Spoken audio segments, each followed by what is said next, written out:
I had one other atheist I talked to, millionaire, really wealthy guy, very smart, but I said everything I could say to him for 2 hours. He would not listen. And he said, Bill, you know what? I am just not interested. Not interested. And God reminded me of something I'd read earlier. I said, you know, if I was to give you a glass of water, or offer you a glass of water or $100 million, which would you take? You take the $100 million, right? But if you were in the desert and you're dying and you have 30 seconds left to live, you're dying of thirst, and I offer you the cup of cold water or the 100 million, which would you take? The cup of cold water.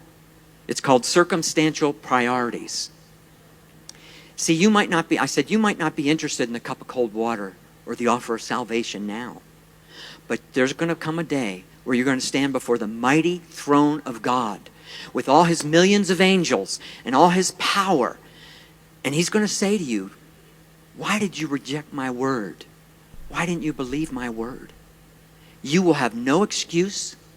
You will stand there guilty of your sin. And you will be desperate for that offer of salvation, that cup of cold water. But it'll be too late then. You will not get that offer then. And there'll be hideous demons waiting to drag you off into hell. Listen to these two verses. This is really powerful. I want to read you this.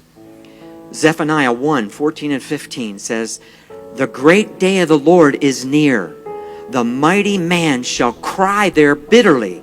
That day is a day of wrath, trouble, distress, wasteness, and desolation. And Nahum 1:6, who can stand before his indignation? And who can abide in the fierceness of his anger? His fury is poured out like fire. Matthew Henry said this, they that would not hear the doctrine that will save them shall be made to hear the sentence that will ruin them.